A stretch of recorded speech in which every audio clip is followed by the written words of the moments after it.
As a self-professed word nerd, my brain thinks in prose, not pictures, but even I can't deny we're living in a visual world, and it's true that the right image chosen with intention and purpose goes such a long way toward communicating your message. And so I'm so excited to bring you this new series focused on navigating the tricky world of pairing images with your copy.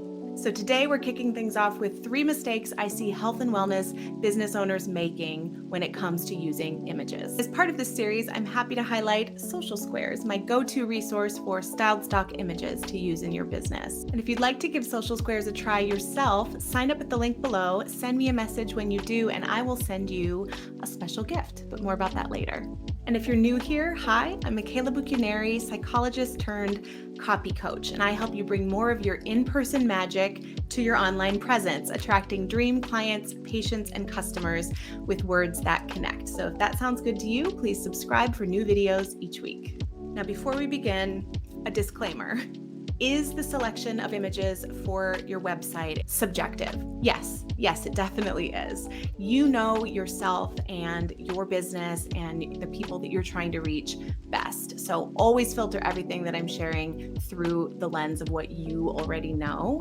These mistakes I'm going to be sharing with you are my own opinions, of course, but those opinions have been formed over my experience working with many different health and wellness professionals. They're common mistakes that I see come up a lot, and they can really undermine your efforts toward reaching your people in the way that you want to. So, end disclaimer, here we go. Okay, mistake number 1 is using no images whatsoever. I think this happens for a few different reasons. Maybe you're really eager to get your website or your online presence up and running, and you haven't had a chance to, say, book a professional photo shoot. Maybe you're just not totally clear on what you want the visual identity of your website to be. So those are all really understandable reasons why you might not have included images so far, but we want to move you past them because images play a very important role in supporting your copy on your website. They help command attention of visitors to your site, vital if they're going to stick around. They help break up the copy that you've included there so that it's easier to digest.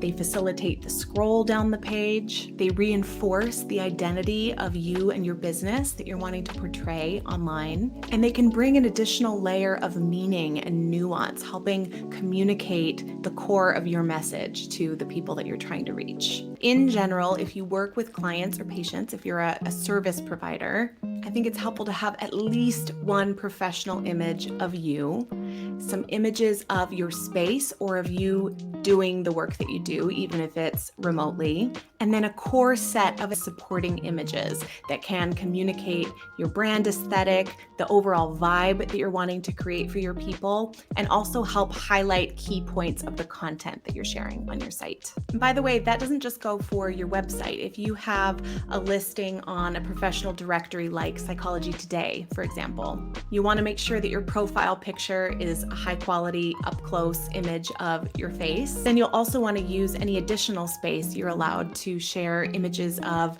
your physical space or anything else that's going to help shape expectations and demystify the process for your people. Okay, mistake number 2 is defaulting to the status quo, kind of the industry standard that is not really a standard, but everyone just kind of seems to follow it. A norm, an industry norm, we'll call it that.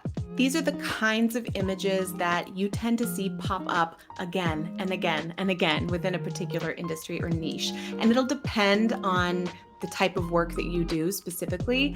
I'll just pick on the therapy world because that's the world that I'm part of. So in therapy and life coaching and even some health coaching, we tend to see a lot of single drop of water on the surface of a lake and ripples coming off of it. We see lotus flowers, images that are centered around the tree of life, hands clasped together, open, in all sorts of different configurations.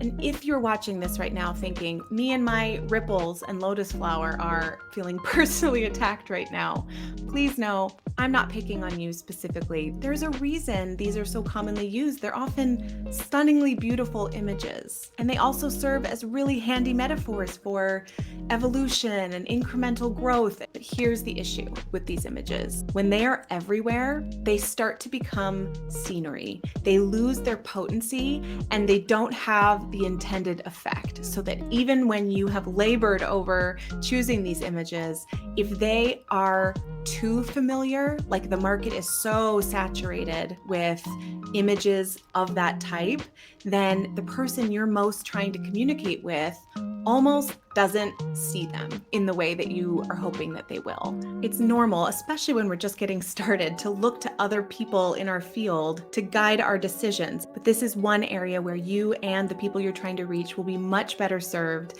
if you take a step back and do some brainstorming about what goal you're actually trying to achieve with your images. What kind of feeling are you trying to evoke?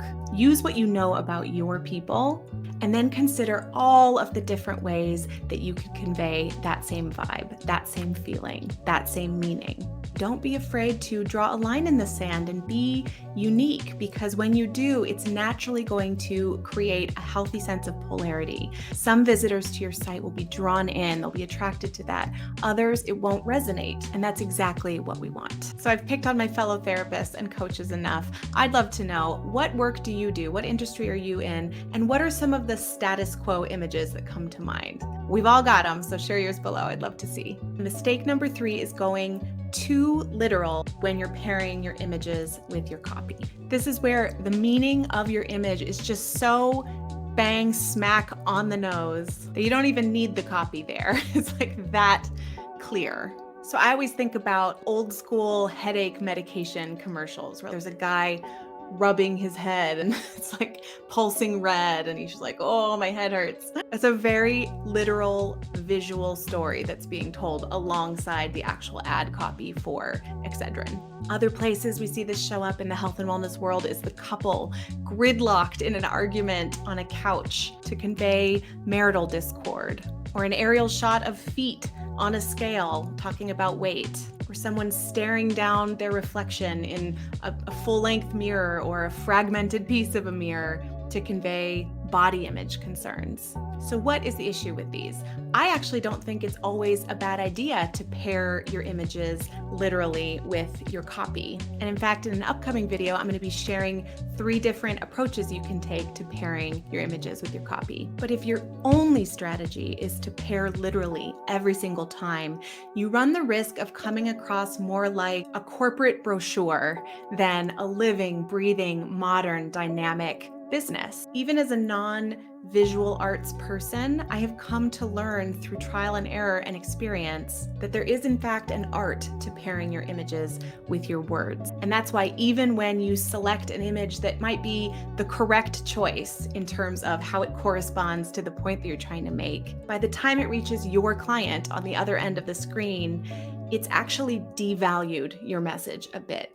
It's taken it down a few notches in terms of perceived quality, in terms of the nuance, the emotional tone you're trying to strike. And so when you're choosing your images, try to step out of that box of it has to look a certain way. And again, brainstorm all the different options you have for choosing an image that can support that message. And my very favorite place to draw visual inspiration is Social Squares. Social Squares is the premier styled stock photography subscription with a catalog of over 6,000 images and growing. Social Squares gives you everything you need to create a polished, cohesive, and aesthetic online presence. Some of my favorite features include the ability to curate your own custom collection of images based on your brand colors, specific keywords that you want to include, a library of built-in tutorials to help you put your images to use in your business, a growing database of live marketing trainings just for members. Your subscription even includes an evergreen library of captions, organized by theme, easy to access and ready to be downloaded and customized to suit your own specific needs. And speaking of captions, as a longtime Social Squares user and proud affiliate,